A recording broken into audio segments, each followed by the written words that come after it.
we're getting started a little early. No reason to waste any time, is there? Alright. Good on. This is all new and exciting for you, ready? Born a champion. You gotta get up on your toes. Gotta get up on your toes. There you go. Now, born a champion! Woohoo! Alright. Give yourself a round of applause. Okay. Well, I'm glad you guys are here. And we're going to have people walking in because I am starting a little bit early tonight. But tonight we have our cancer prevention workshop. And what's important about cancer prevention? What's the top 3 disease killers today? Who can tell me? Heart attack, cancer, and diabetes. We have a lot of hope for diabetes, right? Got a lot of hope for diabetes. If you have diabetes, you know it's 100% reversible. Type 2 diabetes, no problem. At least you know that there's things that you can do. And we'll be talking about that next month. Heart disease, you know, if you have a heart attack, you have heart disease, I mean, we have a pretty good approach with that. There's a lot of promise if you have trouble with your heart health. We have good outcomes with these types of things. Heart disease and diabetes. What about cancer? What about cancer? Think about that. How many of you guys know people who have been diagnosed with cancer? They're getting treated with cancer. How does it look going through that process? Compared to, recovering from heart disease or diabetes, it's horrible. It's horrible. Your quality of life and the suffering and the agony, and then the likelihood of it not just being the last time, strong likelihood of it coming back, another episode. So how does it look as far as how we're dealing with cancer? Have we reduced the rates of cancer? I mean, have we made much progress in the last few decades? It doesn't really look like it, no. And so tonight we're going to kind of take a look at it and kind of uncover some of the answers, like why? Why is that? We know there's a lot of money to be made in the treatment of disease, but that shouldn't still really stop us from making progress in terms of options and approaches. So there's a lot of important things that we're going to talk about here tonight. So when it comes down to your genes, genetics, here's the thing. We all have tendencies, genetic tendencies. Cancer runs in my family on my mother's side. Heart disease, stroke runs on my father's side. How many of you guys know what it looks like for your family genetics, right? But you also probably already know by this point that your DNA is not your destiny, right? That means that, unless somebody has tested you and shown you that you tested positive for the BRCA genes, like the ones that Jolene Lee, she had the double mastectomy, and ovarian cancer and breast cancer. When you have this certain gene mutation, it's very high likelihood you can get that. Lou Gehrig's disease, right? So you know when you're diagnosed with that, if you're a man, it's certain death, like within a very short period of time. How many of you guys have seen people progress with that? It's like, it goes really quick, and that's genetic. But how often, what's the percentage of that? 5 to 10% of all cancers, all diseases, really are genetically related like that. Then you have this, the familial cancers, 15 to 20% of all cancers, multiple genes and environmental factors. And then you have something down here, which says sporadic cancers. You see that's 70 to 80% of all cancers. Environmental and what? Lifestyle factors. So what are the lifestyle factors? That's what accounts for the majority of all of your risk for cancer. It's right there in the biggest piece of the pie in the puzzle. Can everybody see that? What does it say? Alcohol, toxicity, tobacco, sugar, stress, obesity, nerve interference. This is your environment. This is what you are subjecting your body to, which causes the switch to be flipped to turn on the cancer-causing genes and turn off the cancer-fighting genes. And so, I'm not telling you anything you don't already know, right? You already kind of know this. But what you should have cemented in your memory is the fact that you have a significant amount of control to reduce your risk of cancer. And on top of that, what I'm going to show you is, God forbid you ever are diagnosed with cancer, you're going to know what your options are, really what you have to go after. If you're going to take any recommendations from your medical doctors or oncologists or family members going through this, you really have to know what the important things are. Are you with me so far? Okay. So another factor is toxicity. So when we talk about the things that predispose people to cancer, your environment, lifestyle, one of these is having a pill-popping lifestyle. You know, in other words, if you went home and you opened up your medicine chest, what would you find in there?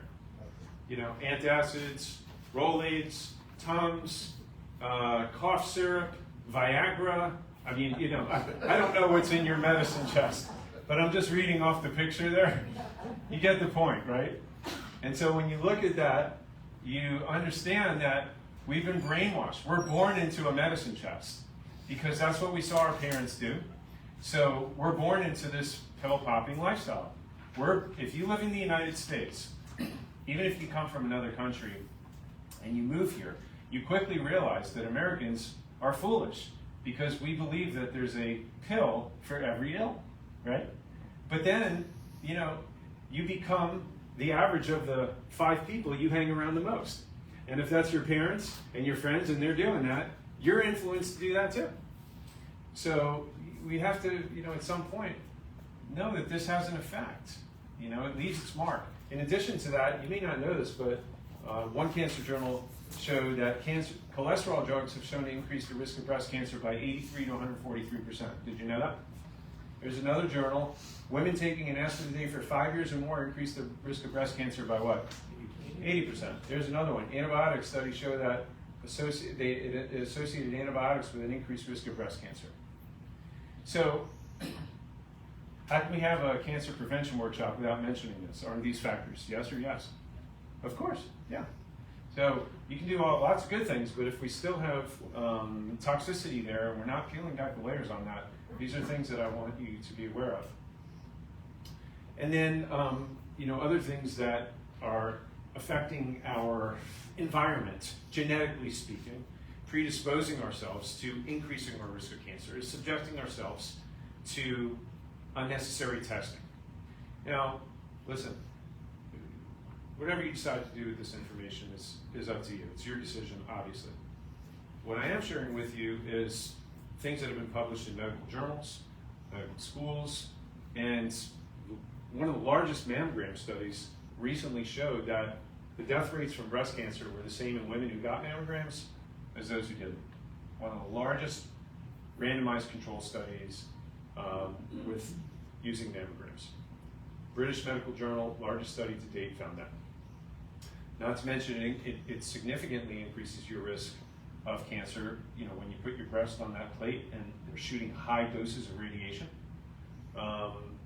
you're putting pressure. You're taking the risk of rupturing cancer cells that could cause spreading and metastasis at that point. So you're aware of this, and so we have to ask ourselves, how necessary are these tests now, where studies are coming out showing us that, you know, we may need to be rethinking these things, right?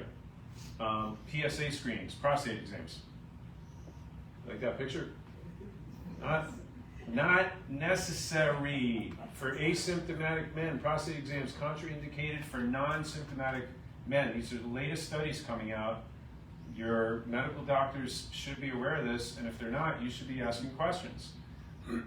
If you have elevated PSA, it doesn't necessarily mean that you have prostate cancer. A lot of things can cause elevated PSA, such as benign enlargement, infections, and prostatitis. And so enlargement of the prostate is a more common phenomenon, and just because you have an elevated PSA, it does not necessarily mean that you have prostate cancer. So you have to know how to weave around these things. So what has brought all this testing, like the awareness of making sure that you get your mammogram every year, the awareness of getting your colonoscopy, the awareness of, you know, having your prostate checked every year, being aware, having anxiety about your PSA. Where does all this testing come from? You know, there's obvious, what's that? Yeah, you know, so there's a push behind all this testing awareness, because it all leads back. Because when they are doing more testing than should be done, eventually what happens is there's going to be more false positives. And if there's more false positives, there's going to be more treatment. And what does the treatment come in the form of? Yeah, medication, chemotherapy, radiation. So, you know, if you didn't know this, AstraZeneca is the one who really started the Komen Foundation, which is the front runner for, you know, a nonprofit organization to raise money, which goes back to funding pharmaceutical research for cancer. So, you know, this is what it is, and we all love helping people. We all want to, you know, do good things for humanity.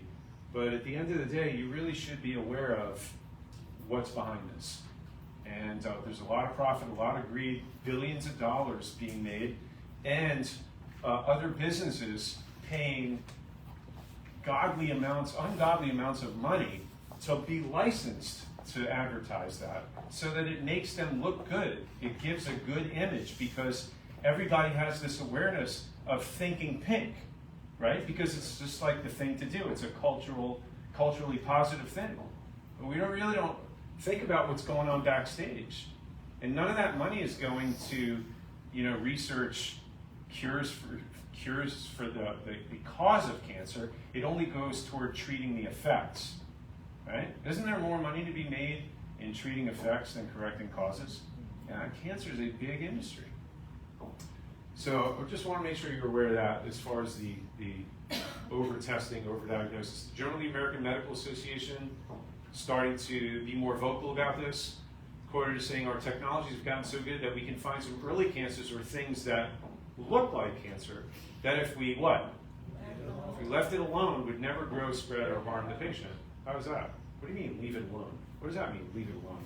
How do you leave cancer alone? Your body will take Your body will take care of it. Doesn't your body have an immune system? Yeah. Yeah. Cancer is a normal thing. Everybody has cancer. Yeah, everybody has cancer. Your body normally makes cancer cells, and when your immune system is functioning normally, it kills off the cancer cells. So that's what they mean, and you know, it's important that we understand this. Everybody has cancer. Most people die with their cancer and not from it. Most people die with their cancer and not from it. Studies show colonoscopy screenings find precancerous lesions in what? 50% of the general population by the age of 80. Autopsies find prostate cancer in 30% of men over the age of 50, 50% by the age of 70, and 80% by the age of 90. So it's not a question of if you get cancer, it's a question of when. Most men will, you know, if they live long enough, can expect to have some sort of prostate cancer, and most men will die with their prostate cancer and not from it, right?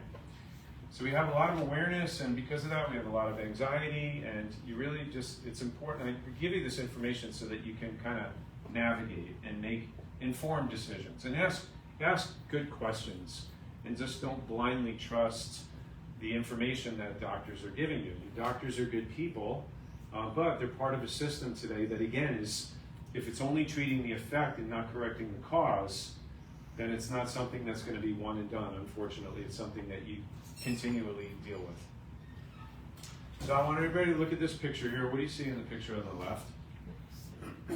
What do you see on the picture on the left? polluted. You see a polluted, so yes, so it's a fish tank that's polluted. So how do those fish look? Do they look healthy or sick? Sick. Okay, so why are the fish sick? It's water. The water's polluted. Okay. So how do we correct the cause of that? Yeah. All right. So the holistic approach would be to what? Change the water, right? But what is the medical approach to that? What would be the analogy? What's the analogy for the medical approach? If we're not going to correct the cause and change the environment that the fish are in that's making it sick, then we're just going to treat the fish. So what we can inject the fish with some sort of medication, or radiate it or give it chemotherapy and just treat the fish, but not correct the cause. And that's typically how our cancer protocols today, medically speaking, the standard of care is to not correct the cause of cancer, it's only to treat the effects. Is everybody with me so far? So when you take a step back and you say, okay, well, what's causing the cancer? Why did the patient get the cancer in the first place, right? You know, maybe there's a tumor that's obstructing organs. Maybe there's something that's so enlarged that needs to be cleared out because it's a structural impediment. Maybe that patient will need surgery.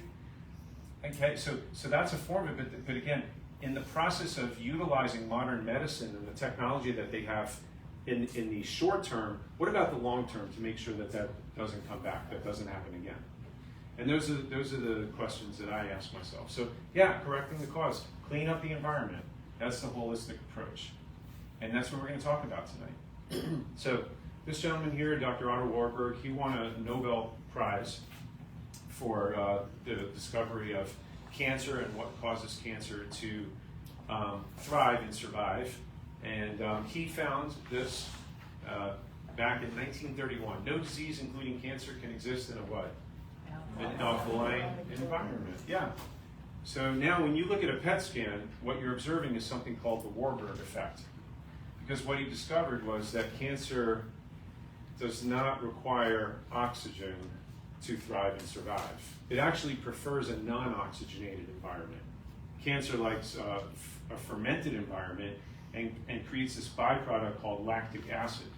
And the more lactic acid it makes, the easier it is to survive, and the more that it kills off the cells around it. So it gives itself a competitive advantage. This is what this guy found in 1931. And now they're just starting to come around. Like a couple of years ago, I used to show this video of how on ABC they did a special and they showed how the cancer was hijacking the sugar. How many of you guys remember that video? Yeah. So basically, he was just riding on the coattails of what they found back in 1931.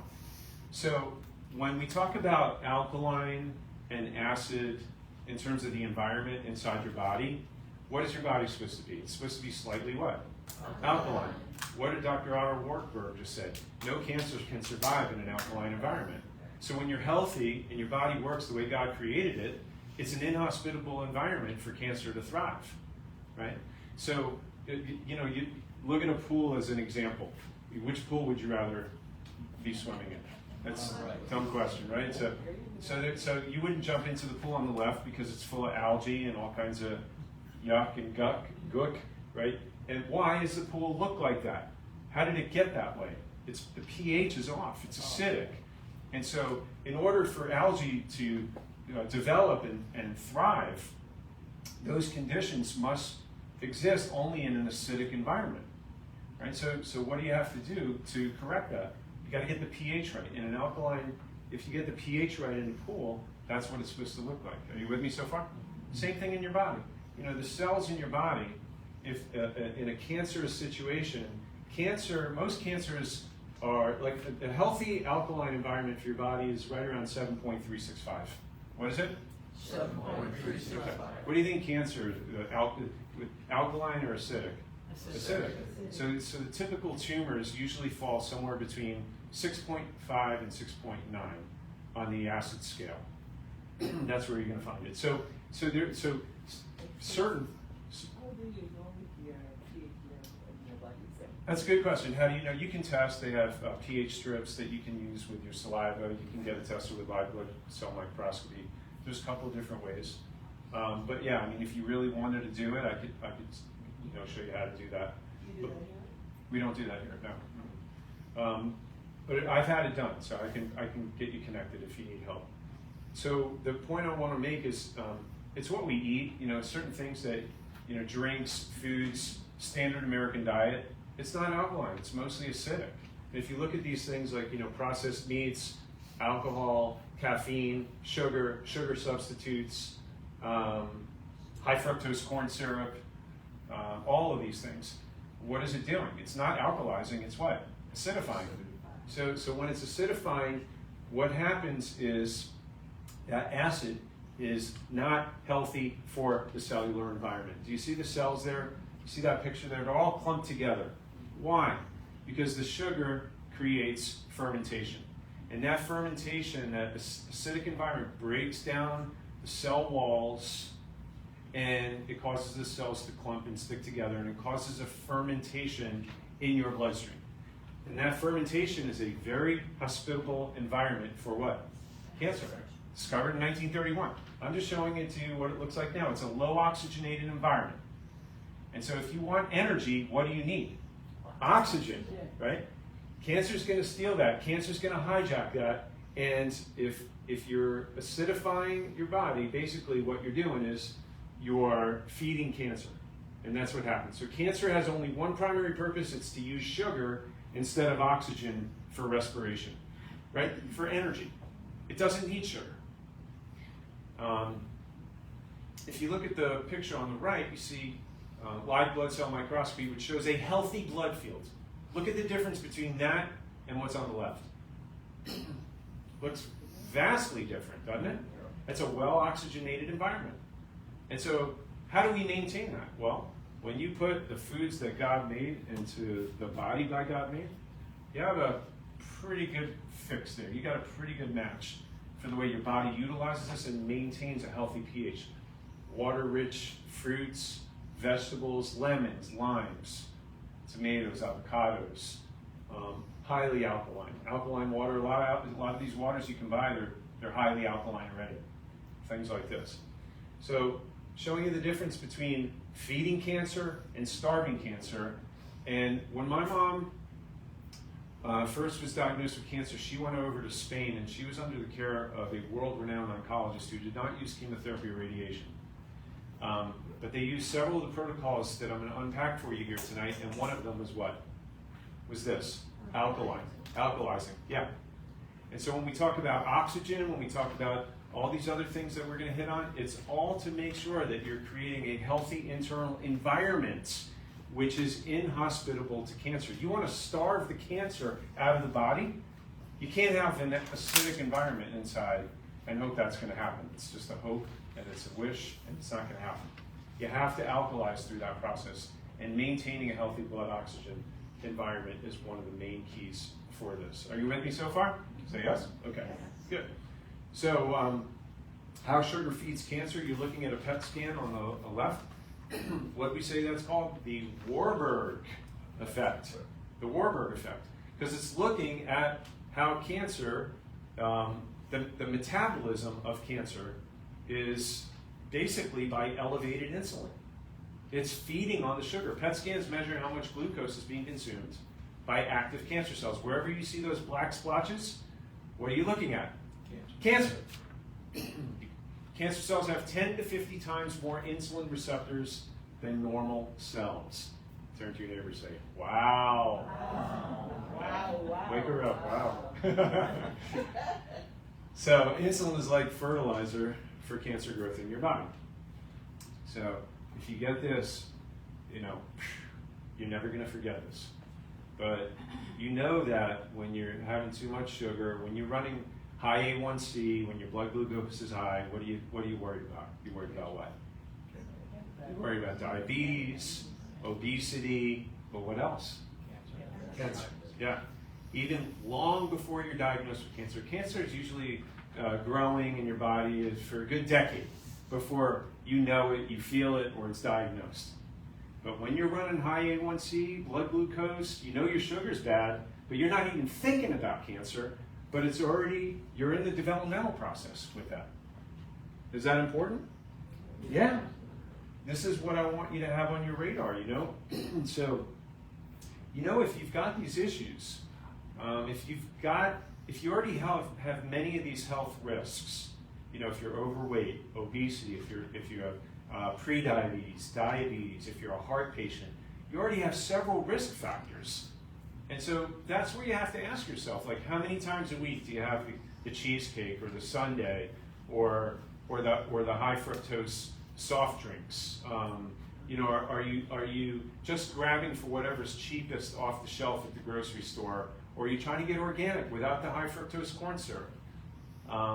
And the picture in the middle, you know what that is? That's the hospital food they give you after chemotherapy treatment. Yeah. Yeah, and what else? Yeah. So you got your dessert there, you got your cookies, you got your macaroni. And what is that doing? Elevating what? Insulin. Yeah. Hyperinsulinemia is what feeds what? Cancer. Are we starting to get this now? Yeah. So if you are or a loved one, you're going through this, they're getting chemo, they're getting radiation, they were just diagnosed with cancer, this is what you need to be sharing with them. God forbid it's one of us. These are the things that you have to eliminate. You have to do this so that you can start. This is what feeds cancer. All these things, anything that raises insulin, anything that opens and feeds the growth paths, the growth centers in your cells.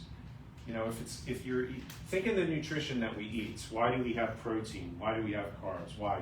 So that you can make new healthy cells, right?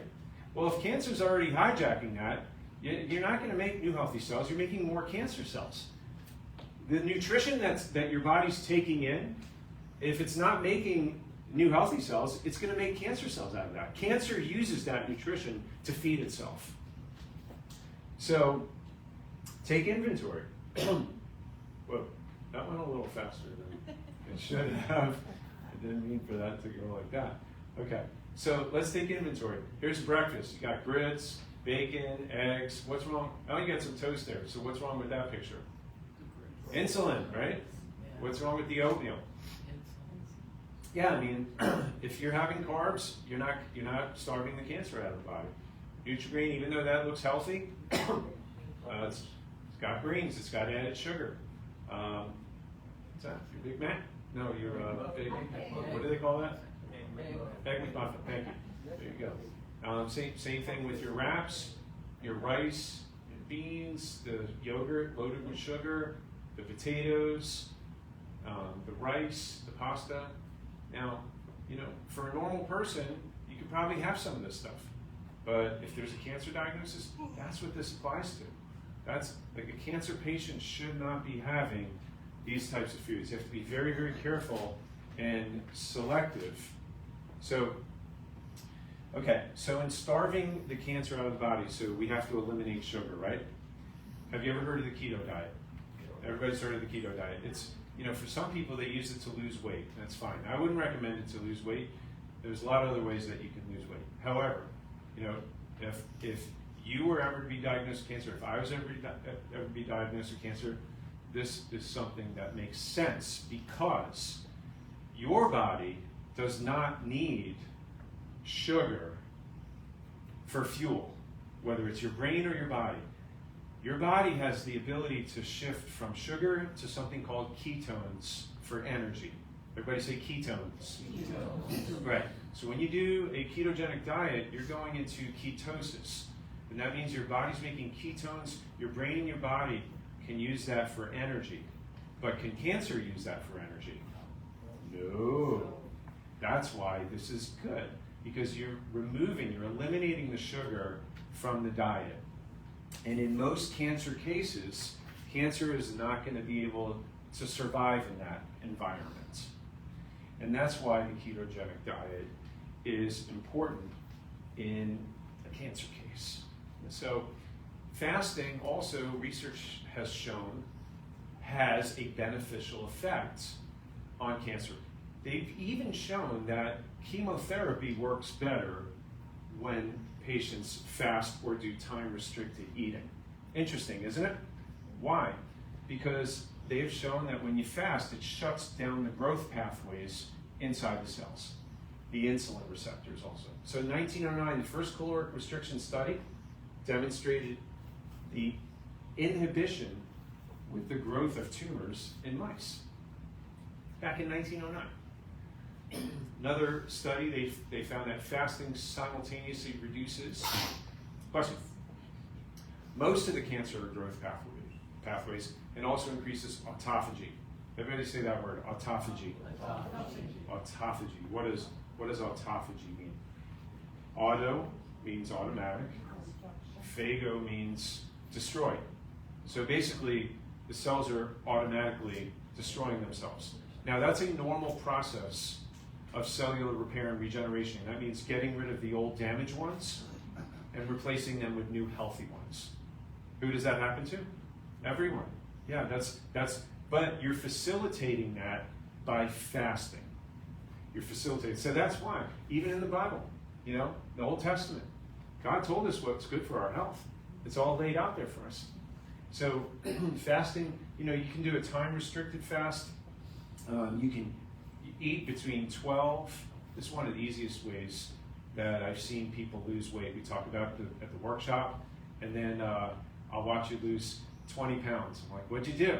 Oh, I just did the fast, the time-restricted eating, right? So basically, you're eating, you know, between 12 and 8 o'clock, or between 11 and 7 o'clock, or between 10 and 6 o'clock. It doesn't matter. You have an 8-hour window to eat, and then the rest of the time, you don't. So you're doing a form of a fast, and you're giving your body a chance to, you know, reset, lower insulin levels, autophagy, heal itself. And so this approach protects against not just cancer, but a lot of the risk factors that are associated with it. Obesity, type 2 diabetes, and inflammation, which drives it as well. Are you with me so far? Okay. Obesity and cancer, another factor. Does being overweight increase your risk of cancer? Yes. Okay. So in 2016, there were 1,000 plus studies that were done on this. Breast and colorectal cancer they found are related to obesity and excess body fat. You don't have to just be obese, but if you're overweight, this is where it starts applying. In 2003, there's a 1 million participant study, not a small study. They showed that those that had a BMI greater than 30 suffered 52 to 62% more cancer deaths. And the risk of liver cancer increased by what? 452%, and pancreatic cancer by 261%. Pancreatic cancer is virtually a death sentence. It all tied back to what? Your BMI. Do you know what your BMI is? It's the height-weight ratio. It's established by the World Health Organization. So it's not just your weight, it's not just your muscle mass, it's not just your fat mass, it's the height to weight ratio. And once that goes over 30, you're in the danger zone. So when we look at that, when we do a body composition analysis, some of you have done that before. You take your shoes and socks off, you stand on the scale, and basically the computer goes to work and it breaks all that down. And one of the first things that we look at is your body mass index. Where are you at with that? If you're under 30, yeah, you may be overweight, but if you're over 30, you're obese. It's the highest risk for cancer. That's where the studies found the cancer deaths. Once you go between 30 and 39. Over 39, 40 is morbidly obese, which means death is imminent. So is BMI important? Yes. But from here we can also decipher your body fat mass. You know, when we bring people through this program, it's not a keto diet. It's a type of food plan where we actually target fat mass, like this right here. So, have you guys ever felt this before? Have you ever felt that before? How much? What does that weigh? What do you think that weighs? A little more than 5? What do you think, Judy? 10 pounds? Okay. What do you get? 10 pounds? It's 5 pounds. But it feels a lot heavier. It's dense. So, you know, most people are carrying around like 20 or 30 of these. You know, so anybody, raise your hand if you've ever lost weight before.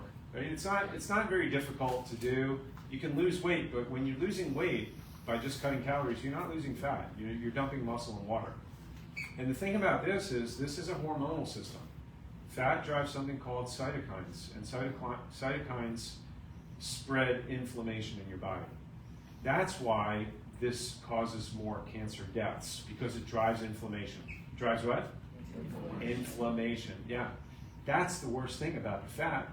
Not that your belly's hanging out, not that it's cosmetically unsightly, but because it significantly increases your risk of cancer, among other diseases. That's why it's so important to target and eliminate this and make sure that you have the right protocol to do that. The visceral fat, it can reveal that as well. So just wanted to take you through that because, you we have resources to eliminate the guesswork and make sure that, because if you can see that, that's your initial body composition, then the follow-ups, we watch it all go down. We watch your BMI go down, we watch your visceral fat go down, we watch your fat mass go down, and your muscle mass and your water weight should be staying the same. And that's how we know that we've targeted that. What about toxins? Can toxins cause cancer? Yeah. We talked about prescription, over-the-counter drugs, living out of a medicine chest, but some of these other things like, your indoor environment, the EPA says is 2 to 5 times more toxic than your outdoor environment. And at some point, if that stuff is getting in your cells, that's not a good thing. And in our personal hygiene products, you have to look at the ingredients in some of these things, and you'll know that some of these sudsing products, like sodium lauryl sulfate, some of these foaming and sudsing products that they use in there, the ingredients, they're known to cause cancer in laboratory animals. So you have to read the ingredients. With your toothpaste, you want to look for natural solutions with that. Mercury in our, vaccines, whether it's childhood vaccines, flu shots, amalgam fillings, 50% metallic mercury. We go through life and all this stuff is accumulating in us. Lead in our water supply, lead in cosmetics, lead in the paint that's buried in the walls in the older houses some of us live in. And then we have this thing now these days that everybody's exposed to called glyphosate. What is glyphosate? It's the active Roundup. It's the active ingredient in Roundup. And what do they use that? What do they apply that on? Glyphosate. Yeah, corn and soy. Corn and soy. And so 2 of the most prominent things that we see on it basically, it's in everything. They use corn and soy in drinks and foods. It's ubiquitous. Even if you try deliberately to not buy stuff with corn and soy, inevitably it would find its way into all of us. And think about the years that you didn't know about all this information, how much of that got in. Does your body have the ability to detoxify itself? Yes. Mm-hmm. Yeah. But here's where things go wrong. When you got more coming in that can get out, then your cells as buckets, quote unquote, they start to overflow. Right, Veronica? So if it's overflowing, not a good thing. If it's overflowing, then you start having symptoms. And that's where the increased risk of cancer comes in. So this is, some pictures from laboratory rats where, just as an experiment, they added glyphosate into their water. And what do you see developed in a short period of time? Between weeks and a few short months, they all developed mammary tumors. So this is serious stuff. Again, why am I bringing this to your attention? You may not have symptoms, you may not suspect anything, but it should be on your radar that, the question is not, am I toxic? The question is, how toxic am I? Yeah, and you should be thinking about having your toxicity levels tested. Many of you who have, and if you haven't, then at some point it's probably a good idea that you start asking questions, see what it's all about, if it's something that can be done, so that you can at least check the box and see. You may or may not have some level of toxicity that could be increasing your risk of cancer. And that's where the application of this to tonight's topic comes into play. Is that making sense? Here's how toxins affect you at a cellular level. So here's a cell, and inside the cell you have the what? You have the DNA. And we talked about how your environment influences your DNA. And if you've got all these environmental factors, you may have genes that put you more at risk for cancer or heart disease or diabetes, but if you have all these environmental factors flipping the switch, turning on those bad genes, then you're increasing your risk of that disease. Now, how does that happen? Well, it's very simple. So you see the cell membrane right there? Did you see that red line that just went around that? What's that? Inflammation. Everybody say that word. Inflammation. What causes inflammation? Toxins. Toxins. So toxins come in, they're not like vitamins and minerals, nutrients, where there are receptors on the cell wall, right? Like a lock and key, they go in. No. Toxins don't naturally exist. They're man-made, right? So they come in and they bombard the surface of the cell There's no way for them to get in, so they camp out at the surface of the cell, wreaking havoc, driving inflammation. Now, in the normal course of events, you see you're supposed to have good stuff getting in, like all the nutrients getting in, but it can't. With the inflammation there, it blunts the receptors and the ability for that to happen. And then you're supposed to have also the toxins getting out. But you don't see that happening either, do you? Because of the inflammation. So what I'm giving you is a representation of what happens when those toxins can't get out. You know what it's like? Having inside your living room, you have the fireplace going, but you forgot to open the flue. Then what do you got? Yeah. More people die from smoke than from fires. And that's what happens inside the cells. When you've got a toxic environment inside the cell, and now your cell cannot naturally methylate, detoxify, what are you doing to the genes? You're turning on the bad genes. That's what you're doing. You're turning on the bad genes, and the cancer-fighting genes are being turned off. Are you with me so far?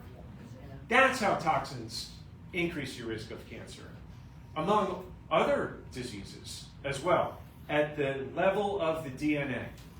This is important, isn't it? Yeah. That's why I recommend that you get your toxicity level checked. So what we do here in the office is three things. The first thing is a questionnaire, just to see if you have any symptoms of toxicity, and some of them you may not even be aware of.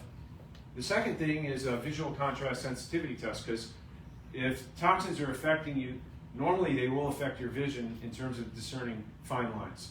So if it affects the optic nerve and you're not able to do that, it'll come out on that test, indicating toxicity. The third one we do is the meta-oxy test, which is a urine test, and it shows cellular inflammation. Cellular what? Inflammation. You guys are getting good at that. You're not going to forget that word. Inflammation. So cellular inflammation. What causes cellular inflammation? What did I just show you? Toxicity. Yeah. So there's simple tests that we can do in the office. Like you asked before about the alkaline acid. We don't do that in the office, but this we do. And so if you're interested in this, let them know before you leave tonight, and they'll tell you how to do that. Okay, let's take a quick mental break. Now I'm going to have you just stand up, because the mind can only absorb what the seat can endure, right? So turn to your neighbor on the right, and I want you to put your hands on their shoulders and wake them up. I'm seeing eyes get heavy. You're making me tired. Come on. Yeah. Get that blood going. All right. Karate chop. Good job. Are you waking up now? Good. All right. Turn the other neighbor. Turn the other way. Love your other neighbor. Do that massage. It's fine. You guys are doing a great job. All right. Karate chop.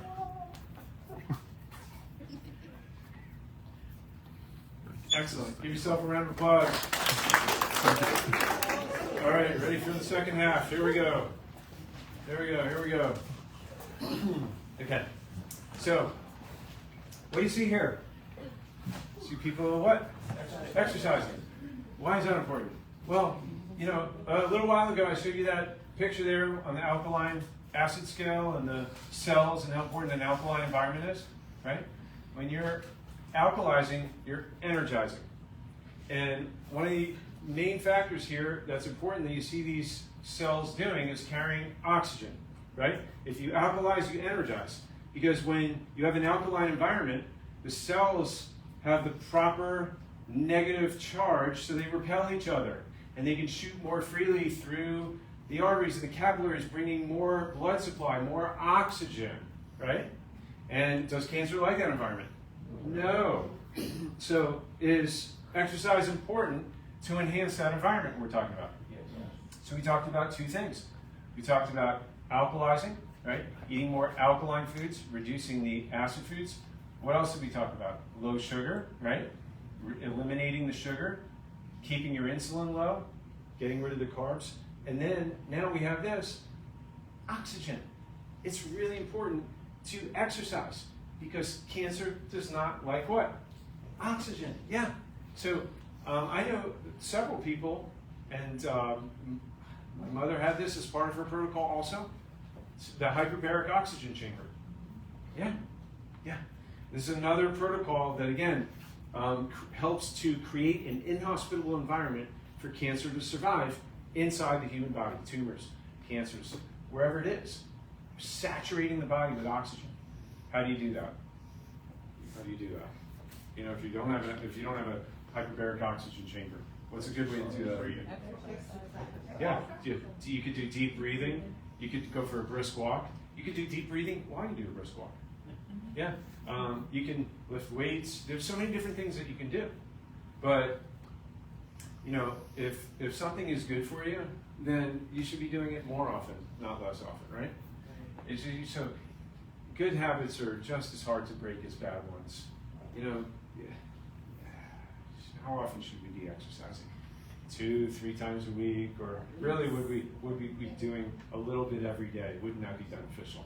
Yeah, because if you just do it 3 times a week, it's easy to forget or have something else get in the way, and then you get off track, and before you know it, you're hardly exercising at all. But you know what? If you've got it scheduled every single day in there, you know, every day, this is your time to exercise, how likely is that to fall off your plate? No, yeah. So just being realistic, you know, success comes from rhythms. That means if it's a rhythm, it's a habit, and it doesn't change. You do it every day. How many of you guys have things like that in your daily routine, right? Yeah. You wake up in the morning. I know it's not hard to figure me out. You could ask my wife. She knows exactly where I'm going to be at 5:30 a.m. You know, I'm done brushing my teeth, putting the coffee up. I sit my butt in the chair. I start praying and reading my Bible. And then where am I at 6 o'clock? I'm in the gym working out. Yeah, where am I at 7? I'm done with my brisk walk, and now I'm having my complete clean shake and my breakfast. And where am I at 8 o'clock? Well, I'm either here in the office or I'm sitting at my desk doing some sort of work. So like, you know, every day it's like Groundhog Day. It's the same, you know, it's the same thing. It's not hard to figure out, but you know what? If you're doing productive things, healthy things for yourself every day, is that a good thing? Yeah, and it's easy. As long as you stay on schedule, you create a habit, your success is on autopilot. The ingredients for better health are on autopilot, right or right? Yeah, these are the things that confound the wise. Cancer-killing resources. A couple of supplements for you to consider.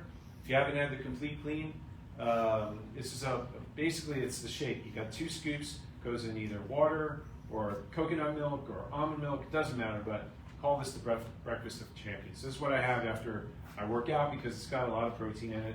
26 grams of protein.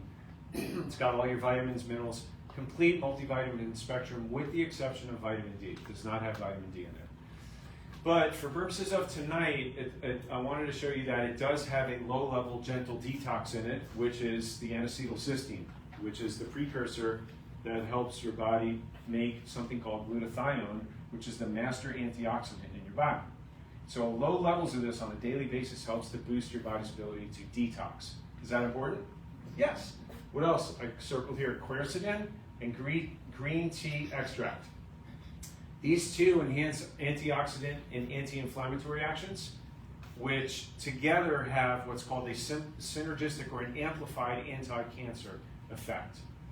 And by the way, it also helps with fat metabolism and helps with insulin resistance. Is that important for what we talked about tonight? Yeah. So that's why I circled those, so you be aware that, you know, every time I recommend something, it's to help support you with making application with what we're talking about at these workshops. Curcumin. Studies have shown this is one of those nutrients that shuts down the growth pathways in cells. So if cancer's feeding on that through these mechanisms, this is one of the things that stops it, it inhibits it. It destroys cancer stem cells, it reduces inflammation. It's got the most evidence-backed literature supporting as a cancer support. Among all nutrients, this is one of the most important ones. And vitamin D. How many of you guys take a vitamin D supplement? Yeah, vitamin D is important. You know that strong, healthy teeth and bones. But you know what you don't know is that if you're just counting on vitamin D to get from the sun, I've yet to see somebody who has a normal vitamin D level or an optimal vitamin D level from just sun exposure, not taking a supplement. It's just the reality of today. So this is something you should be aware of. One of the best ways to prevent most major cancers is to maintain an optimal vitamin D level of what? 70. And more often than not, so when you go to the doctor, when they do your labs, if your vitamin D level is 30, 35, 40, somewhere around there, they're going to say, good job. You don't need to do anything. But that's not optimal. There's a difference between normal and optimal. Why?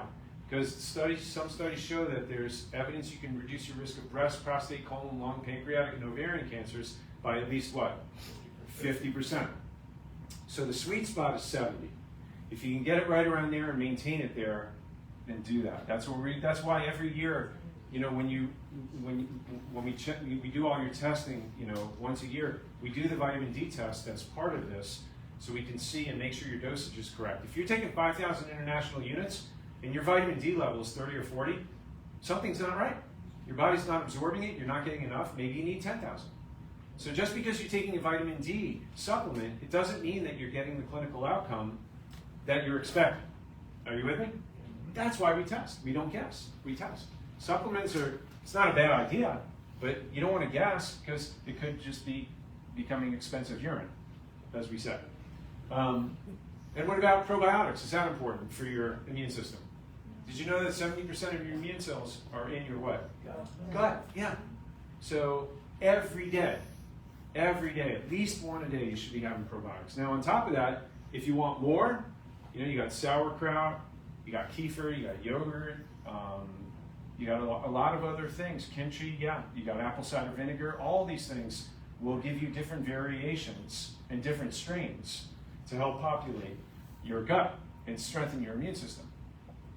Studies show, this is just, something that I found from the National Cancer Institute.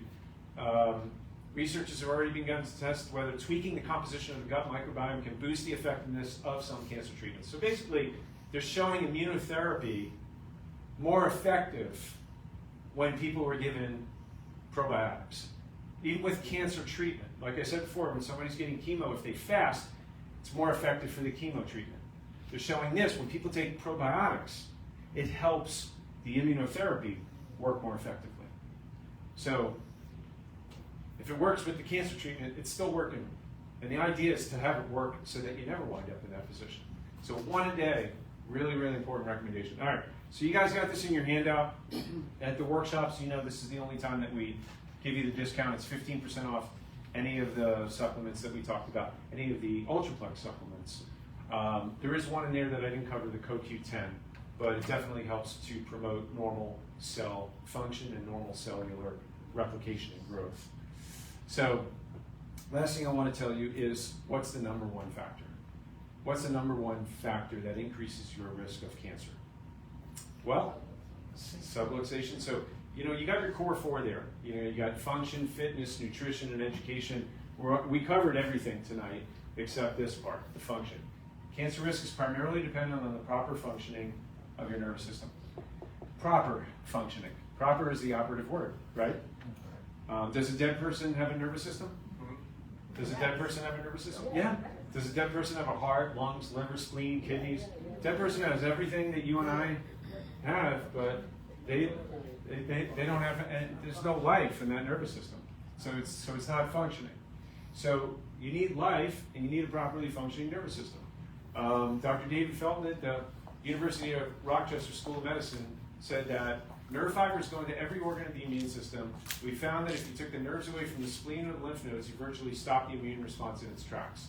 So there's two primary areas that we know are related to this.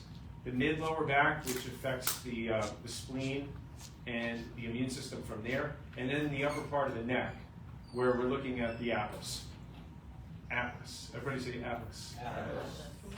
Dr. Yachter, will you check my atlas? Dr. Yachter, will you check my atlas? Yes. You hear that all the time. And that's what I want to hear. But let me show you this. So the vagus nerve is right in this area. Everybody say vagus. Vagus. Okay, so the vagus nerve comes right off the top part of the neck, right in front of the atlas. And that vagus nerve goes down and it literally reaches down and touches every organ in your body. Can you see that on the right side there? It's controlling the breathing, it's controlling the heart, it controls the digestion. And that atlas can affect the tone of the vagus nerve. Did you know that, Peter? Did you know that? Remember, I always check your atlas. I'm checking the temperature. This is why I'm checking it, because it affects this, right?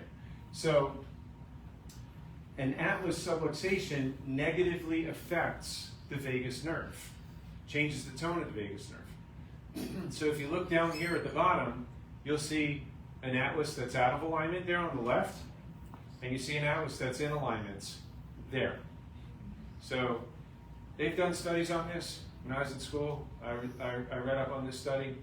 They took HIV positive patients, and there was one group of AIDS patients that they gave sham adjustments to, and there was another group of AIDS patients that they gave real adjustments to. And the only place that they adjusted them was right here on the atlas. Now, at the end of the study, the patients who got the sham adjustments saw no change in their CD4, the primary white blood cell immune count. The ones who got the real adjustments, only right here on the atlas, what happened? What did they see? 48% increase in white blood cell count. Just by adjusting the what? The atlas. Now, I had just started chiropractic school when I read about that in 1990. 4 years later, when I graduated, I took that study and I went down to an AIDS shelter. And I said, here, I'd like to donate my time. And guess what happened? I saw the same thing. I said, I just want to see their blood results, that's it. And many of them, same thing happened. Their blood count came up, and there were several of them that were able to get off their viral load went down to nothing. They were able to get off their AIDS medication, just from adjusting the what? Atlas. Yep. So, is that important? Yes. So let me ask you a question. With the atlas subluxation there, how does that affect your risk of cancer? It increases it. So if you have an atlas subluxation and you don't feel it and you don't know it, how long should that stay there before it gets corrected? A week, a month, a couple of years? What is it doing to that person's immune system, even if there's no pain? Is it possible for you to have a misalignment in your spine and have no pain? Yes. Yeah? So what's the only way to know? Yeah, get your atlas checked.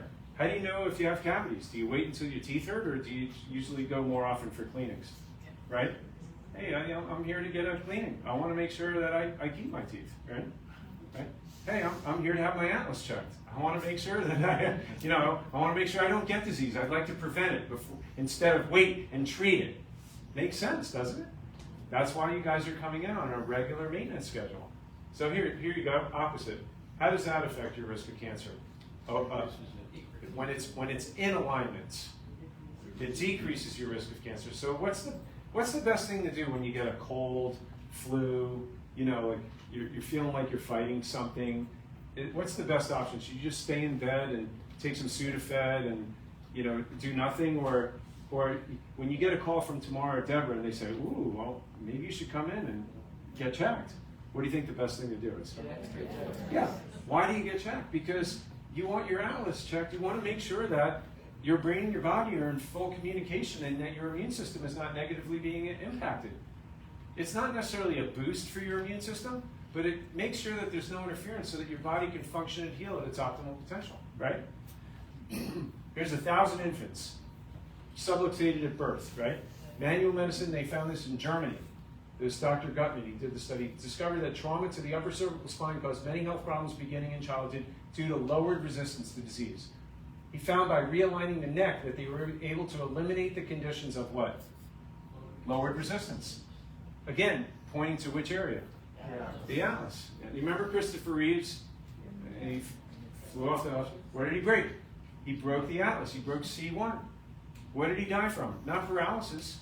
He died from chronic upper respiratory infections. Hello? Does this have anything to do with cancer? Your immune system? You better believe it. Yeah. Having your atlas checked and adjusted if necessary on a regular basis is the #1 factor that helps you prevent not just cancer, but all disease. So knowing what causes subluxation, and this is, for your knowledge, but really for you to help other people.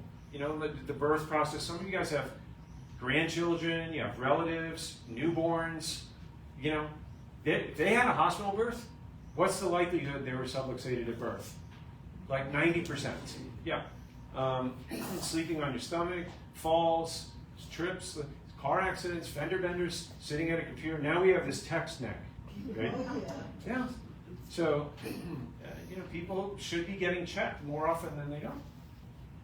And this is, you know, understanding this will help give you a sense of freedom, really, with your decision making more than anything. This is my hope. Just to go over this real quick. Like, if there's a cure, if there's a cause for disease, right, then there has to be a cause for health. If there's going to be a cause for disease, there has to be a cause for health. If there's going to be a cure for disease, there's got to be a cure for getting somebody healthy. But where does health come from? Does it come from the outside in or the inside out? Inside out. You know, life is in the brain. That's where 100% life is. The French proved that with the guillotine. No life, right? You know, so Circuit breakers. that's it. That's the main breaker there. So we said that a dead person doesn't have life. A dead person has a brain and a spinal cord, but a dead person doesn't have life. And the reason why a person is healthy before they get sick, the cause for that person's health is because 100% life can get from the brain down to the cell at 100%. And then the cell has 100% life, so it can function normally.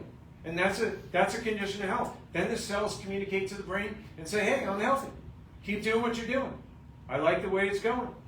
And so you have a constant open feedback communication system. That's the cause for health, right? That's the cause for maintaining health and preventing disease. But something can interfere with that cause of health called what? Subluxation. Subluxation is an interference, a lack of ease of communication of life from the brain to the body. Dis-ease, a lack of ease. Subluxation causes dis-ease. So it chokes off life through the nerve supply. If something's choking off life to your body, what is it slowly doing to you? Kill you. But so it's killing the cells, because the cells are on the other end of that trying to get nourishment from the brain. Now the cells aren't at 100% anymore, maybe they're 50%. You have a collection of damaged cells in your pancreas or your breast or your colon. What does that do to your risk of cancer? Increases it. And so, you know, maybe at that point you get diagnosed and you go to the doctor, and what are they going to give you? Pills, or, you know, maybe medication or chemotherapy or radiation, but that's only treating the effect. That's only treating the sickness, the effect. Is that correcting the cause? No. Is that restoring the cause for health? No. It's only treating the effect. So what do we have to do? We have to correct the cause.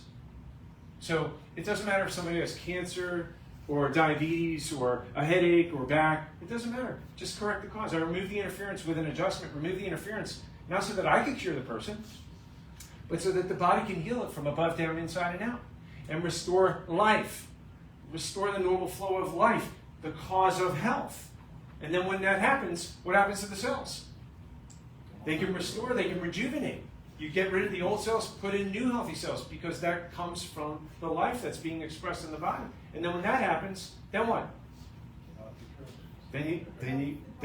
Yeah, that's the process. I don't take you off your medication, but if the cells in your pancreas or your brain or your prostate, wherever it is, if those cells are healthy now, then what happens is you go back to the doctor and you tell them of the changes, and they measure the changes, and they say, oh, you don't need to be on that anymore. That's the idea. And not that we take you off that, but your body actually restores normalcy and function to where the medication is no longer required. Is that making sense? Yes. So, Mr. Lawson, it's so great to have you here in the office. And I remember reading your testimonial on the radio a couple of days ago. I told you it's just an amazing testimony.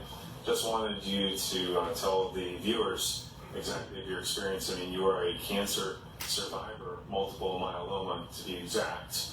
And you came here because you didn't want the chemotherapy. which they told you was preventative. You've already had surgery, and you have shared some remarkable results after being under care now for about 8 weeks or so. And what have you noticed in terms of the blood tests or the medical testing that has done before care and now after? Okay, one of the main elements of the blood test is something that the doctors call IgG. I don't know what it means, but when I came here, it was like about 4,000 and something, 4,000 plus. At that stage, I was scheduled to start chemo for the third time in about 2 weeks.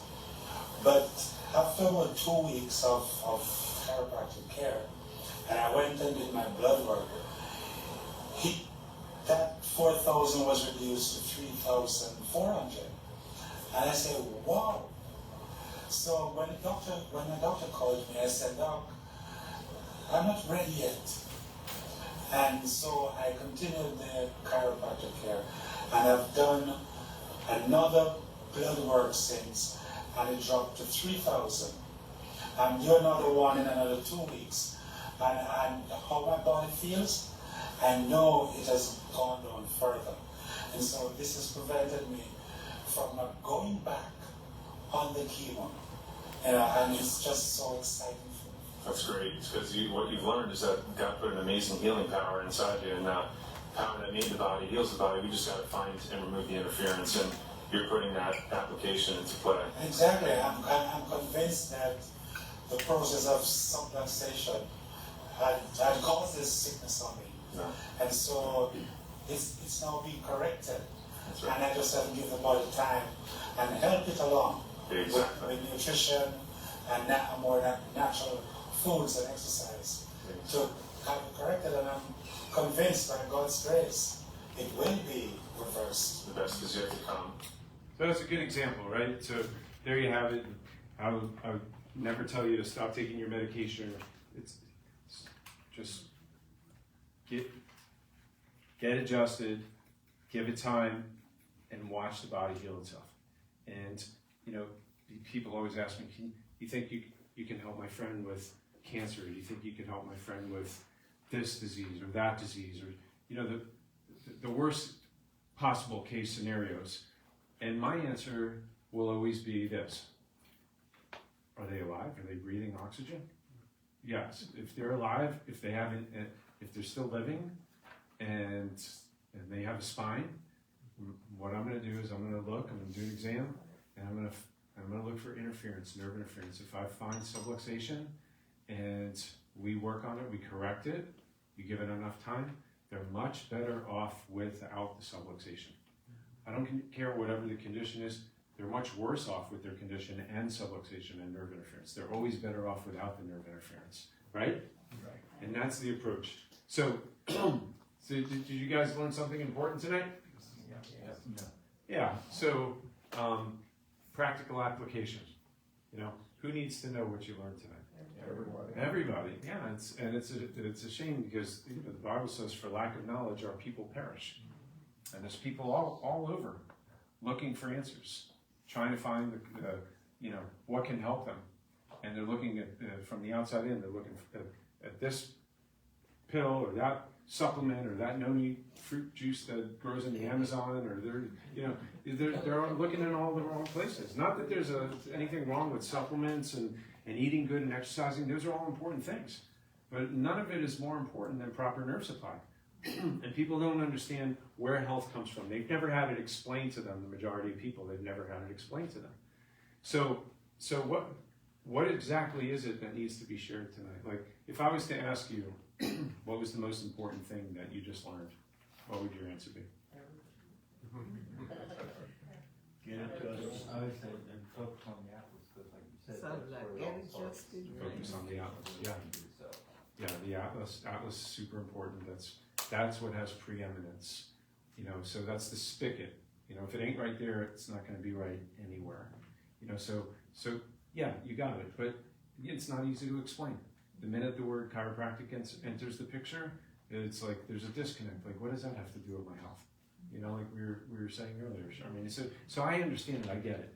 I just want to help you help them. Like, what's the easiest way to share it? Well, bring them to an event here, you know, or bring me to your place of work or worship.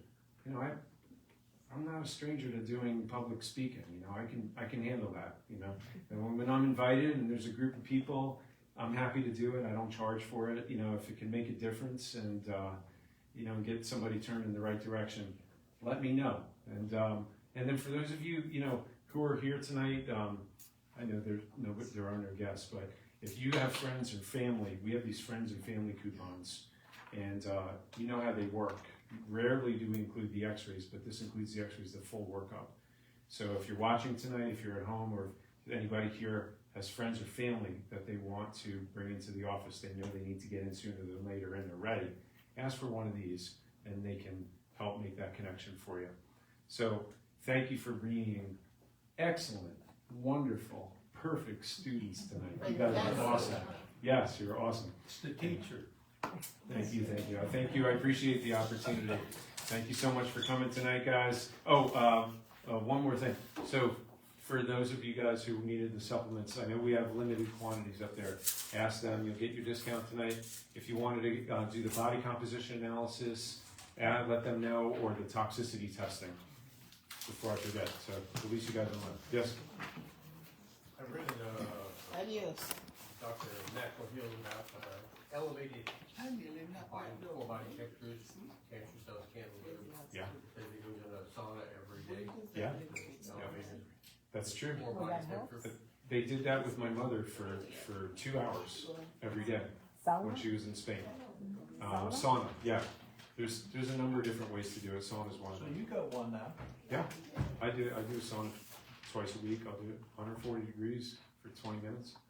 Yeah, but yeah, answer is yes. Does it work the opposite on cold plunge also? That's really more for hormonal purposes. Yeah, but no, the heat. Yeah. So yeah, good point. Thank you guys. Have a great night. All right.